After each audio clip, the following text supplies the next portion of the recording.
ஹெச்டிஎம்எல்ல வந்து div டேக்கை பற்றி பார்ப்போம். இந்த div டேக்னு சொல்லலாம், இல்லைனா வந்து div எலமெண்ட்னு சொல்லலாம். ஓப்பனிங் டேக் எப்படி இருக்குன்னா இந்த ப்ராக்கெட்டுக்குள்ளே divன்னு இருக்கும். அதே மாதிரி க்ளோசிங் டேக் வந்து /divன்னு இருக்கும். இப்போ இதுக்கு இடையில எழுதக்கூடியதுக்கு வந்து என்ன பேர் சொல்கிறதுனா ஒரு பாக்ஸ்ன்னு சொல்லலாம், இல்லை ஒரு செக்ஷன் சொல்லலாம், இல்லை ஒரு கண்டெய்னர்னு சொல்லலாம். அதை எப்படின்னு பார்ப்போம். இப்போ விசுவல் ஸ்டுடியோ கோடை வந்து நீங்கள் வந்து ஓப்பன் பண்ணிங்க. விசுவல் ஸ்டுடியோ கோட் எடிட்டரை வந்து ஓப்பன் பண்ணிங்க. ஓப்பன் பண்ணிட்டு அதில் ஒரு ஃபைல் ஒன்று க்ரியேட் பண்ணியிருக்கேன். div.html சொல்லி கொடுத்துருக்கேன். இந்த இடத்துல நம்ம என்ன செய்ய போகிறோம், கோடிங் எழுத போகிறோம். இப்போ என்ன கோடிங் எழுத போகிறோன்னா h1ங்கிற ஒரு டைட்டிலில் வந்து ஒரு டைட்டில் ஒன்று வைக்க போகிறேன். அதுக்கடுத்து ஒரு பாராகிராஃப் ஒன்று க்ரியேட் பண்ண போகிறேன். இப்போ அந்த h1 எப்படி க்ரியேட் பண்ணுறதுனா, டேக் எப்படி க்ரியேட் பண்ணுறதுனா h1ன்னு கொடுத்தீங்கன்னா, கொடுத்துட்டு ப்ராக்கெட்டை க்ளோஸ் பண்ணிட்டீங்கன்னா ஆட்டோமேட்டிக்காக /h1 சொல்லி வந்துடும். h1 டேக்னா என்னென்னா, h1 எலமெண்ட்னா என்னென்னா ஹெட்டிங் ஒன்றுன்னு சொல்கிறது. நம்ம ஏதாச்சும் ஒரு வெப்சைட்டில் வந்து ஒரு டைட்டில்லாம் க்ரியேட் பண்ணுறதுனா இந்த h1 நம்ம யூஸ் பண்ணிக்கலாம். இப்போ எனக்கு எக்ஸாம்பிளுக்கு இந்த மாதிரி நான் கொடுக்குறேன்னு வச்சுக்கலாம். ஒரு டைட்டில் கொடுத்துருக்கேன்.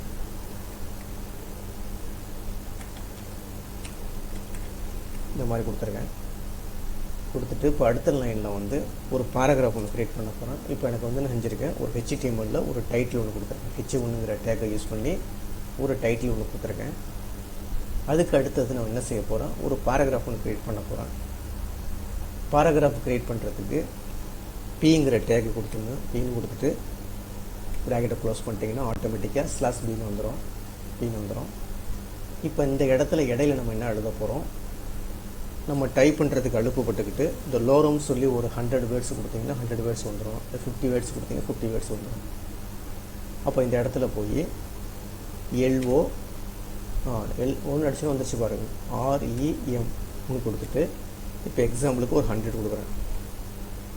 100 கொடுத்துட்டு அதை ஜஸ்ட் இப்படி கிளிக் பண்ணிங்கன்னா உங்களுக்கு 100 வேர்ட்ஸ் ஆட்டோமேட்டிக்காக வந்துடும். வந்த பிறகு இது ஃபைலில் போய் நேராக சேவ் பண்ணிவிடுங்க. இந்த கோடிங்கை போய் சேவ் பண்ணிவிடுங்க. ஃபைலில் போய் சேவ் கொடுத்துருங்க. சேவ் கொடுத்துட்டு இப்போ இந்த இடத்துல div.html கர்சரை வச்சுக்கிட்டு மோஷனுடைய ரைட் கிளிக் பண்ணிங்கன்னா அதில் வந்து காப்பி பாத்துன்னு இருக்கும். இந்த காப்பி பாத்து கொடுத்துங்க. கொடுத்துட்டு நேராக நீங்கள் கூகுள் குரோமுக்கு போயிடுங்க. இந்த இடத்துல வச்சுக்கிட்டு மோஷனுடைய ரைட் கிளிக் பண்ணிங்கன்னா அதில் பேஸ்ட்டுன்னு வரும், அதை பேஸ்ட்டு கொடுங்க. பேஸ்ட்டு கொடுத்துட்டு ஜஸ்ட் ஒரு என்ட்ரு கொடுத்தீங்கன்னா உங்களுக்கு ஆட்டோமேட்டிக்காக அந்த ப்ரோக்ராமும் ரன் ஆக ஆரம்பிச்சிடும். என்ன வந்துருச்சு பாருங்கள், என்ன வந்துருச்சு, மேலே வந்து இந்த நைஸ் கம்ப்யூட்டர் டியூட்டோரியல் வந்துருச்சு. இது வந்து ஹெட்டிங் 1. இந்த கீழே வந்து பாராகிராஃப் ஒன்று க்ரியேட் பண்ணியிருக்கோம். இதுக்கு பேர் என்ன சொல்கிறது, டேக் யூஸ் பண்ணியிருக்கோம். இது வந்து ஒரு பாராகிராஃப். ஓகேங்களா, நம்ம 100 வேர்ட்ஸில் க்ரியேட் பண்ணியிருக்கோம். இப்போ அதே மாதிரி எனக்கு இன்னொரு டைட்டில் க்ரியேட் பண்ணுறேன். வச்சுக்கோங்க. அப்போ கர்சர் அந்த இடத்துல வச்சுக்கிங்க.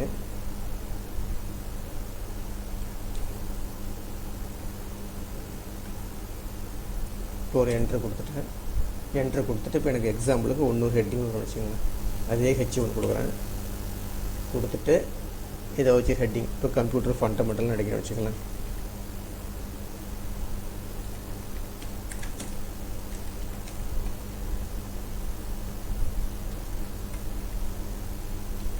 கம்ப்யூட்டர் ஃபண்டமெண்டல்னு சொல்லி கொடுத்துருக்கேன்.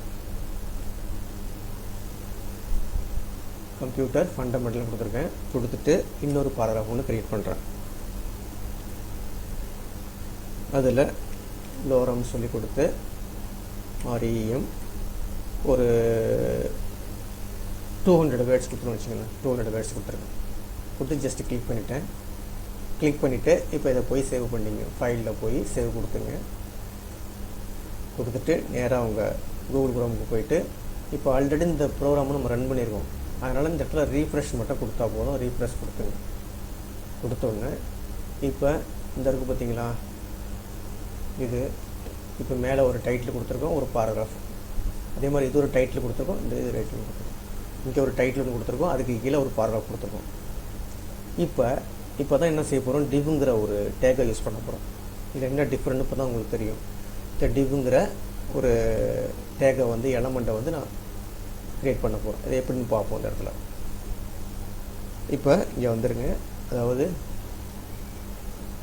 இப்போ பாருங்கள், இப்போ டிவ்ங்கிறது வந்து யூஸ் பண்ண போகிறேன். எப்போ எங்கே யூஸ் பண்ண போகிறேன்னா அந்த இடத்துல ஒரு என்ட்ரு கொடுத்துங்க. என்ட்ரு கொடுத்துட்டு இதில் வந்து ஃபஸ்ட்டு H1க்கும் Pக்கும் ரெண்டுக்கும் இடையில ஒரு டிவ் கொடுக்க போகிறேன். இப்போ பாருங்கள், டிவ் கொடுத்துட்டேன். டிவ் கொடுத்துட்டு ப்ராக்கெட்டை க்ளோஸ் பண்ணுறேன். ஆட்டோமேட்டிக்காக ஸ்லாஷ் டிவ் வந்துருச்சு. இதை அப்படியே காப்பி பண்ணிங்க. இதை அப்படியே காப்பி பண்ணிவிட்டு Ctrl X கொடுத்துட்டிங்கன்னா அப்படியே கட் ஆகிடும். அதை கொண்டு வந்து இந்த இடத்துல வந்து நீங்கள் வந்து இது பண்ணிக்க வேண்டியதான். இந்த பார்த்தீங்களா, இதுக்கு மேலே நீங்கள் பேஸ்ட் பண்ணிக்க வேண்டியதான். இப்போ நான் என்ன செஞ்சுருக்கேன், H1ஐயும் Pங்கிற டேகையும் டிவ் பண்ணி நான் ஒரு தனியாக ஒரு கண்டெய்னர் மாதிரி ஒதுக்கிட்டேன். அப்போ ஒரு ஹெட்டிங்கு ஒரு பேராகிராஃபு அதை வந்து என்ன செஞ்சிட்டேன், ஒரு பாக்ஸ் மாதிரி தனியாக ஒரு செக்ஷன் மாதிரி தனியாக பிரிச்சுட்டேன். அதே மெத்தட் தான் இப்போ அடுத்தது செய்ய போகிறேன். ஒரு என்ட்ரு கொடுத்துருங்க. இந்த டிவிஷனையும் நான் வந்து அதாவது இந்த ரெண்டையும் வந்து ஒரு டிவிஷனாக பிரிக்க போகிறேன். இப்போ DIVன்னு கொடுத்துருங்க.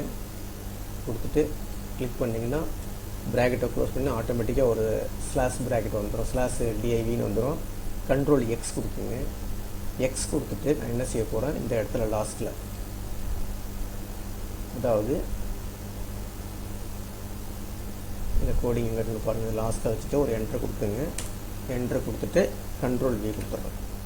அப்போ இதில் என்ன தெரியுது பார்த்தீங்களா, அதாவது மொத்தம் வந்து 2 இந்த இருக்குது பாருங்கள். இந்த இதுக்கு பார்த்தீங்களா, இது அப்படியே ஒரு செக்ஷனாக பிரிச்சிருக்கேன். அதாவது H1ஐயும் Pயும் வந்து ஒரு டிவ்ங்கிற எலமெண்ட்டை போட்டு தனியாக பிரிச்சுட்டேன். ஒரு பாக்ஸ் அதாவது ஒரு பார்ட்டாக பிரிச்சுட்டேன். அதே மாதிரி இந்த H1ஐயும் Pயும் வந்து ஒரு பார்ட்டாக பிரிச்சுட்டேன். பிரிச்சுட்டு இப்போ ஃபைலை போய் சேவ் பண்ணிங்க. ஃபைலை போய் சேவ் பண்ணிவிட்டேன். ஃபைலை போய் சேவ் பண்ணிவிட்டு இங்கே பாருங்கள், ரீஃப்ரெஷ் பண்ணி பாருங்கள். ரீஃப்ரெஷ் பண்ணி பார்த்தா இதில் எந்த மாற்றமும் இல்லை, ஒன்றுமே தெரியல. ஏன் தெரியலன்னா ஒன்று நம்ம வந்து இதுக்கு வந்து பேக்ரவுண்டு கலர் கொடுத்து பார்த்ததும் தெரியும். இப்போ இதற்கு பாருங்களா, இது ரெண்டும் ஒரு பார்ட்டாக காட்டும். இது அப்படியே வந்து ஒரு செக்ஷனாக காட்டும். இது ஒரு செக்ஷனாக காட்டும். இது ஒரு செக்ஷனாக காட்டும். அப்படி தான் பிரிச்சிருக்கோம். ஆனால் அதுக்கு வந்து என்ன நமக்கு பேக்ரவுண்டு கலர் செட் பண்ணால் உங்களுக்கு ஆட்டோமேட்டிக்காக காட்டும். அப்படி இல்லைன்னா கலர் செட் பண்ணால் உங்களுக்கு ஆட்டோமேட்டிக்காக காட்டும். அதை எப்படின்னு பார்க்குறோம்.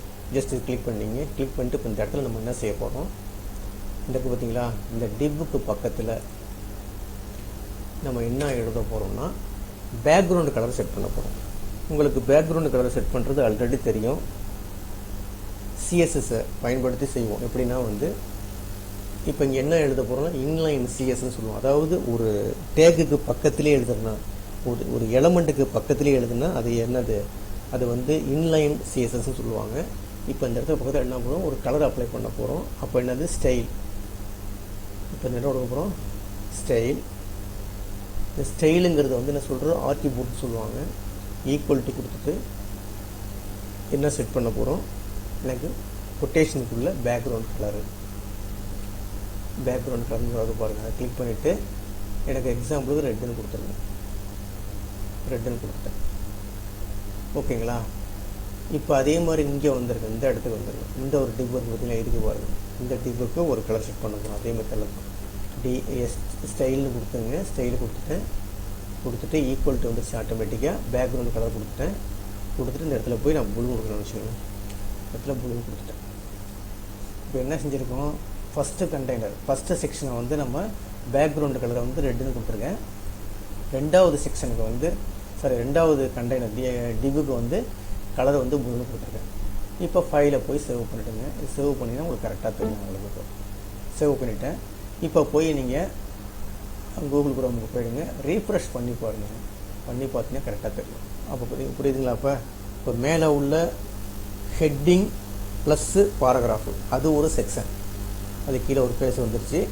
இது அடுத்த செக்ஷன். அப்போ என்ன செய்யணும், மேலே ஒரு பாக்ஸ் மாதிரியும் கீழே ஒரு பாக்ஸு, இல்லை மேலே ஒரு செக்ஷனு கீழே ஒரு செக்ஷனு, இல்லை ஒரு பார்ட்டு மேலே உள்ள பார்ட்டு கீழே உள்ள பார்ட்டு, இந்த மாதிரி என்ன செஞ்சலாம் ஒரு தனித்தனியாக டிவிஷனாக பிரிச்சுக்கலாம். அதுக்கு பேர் தானே சொல்கிறது DIVங்கிறது.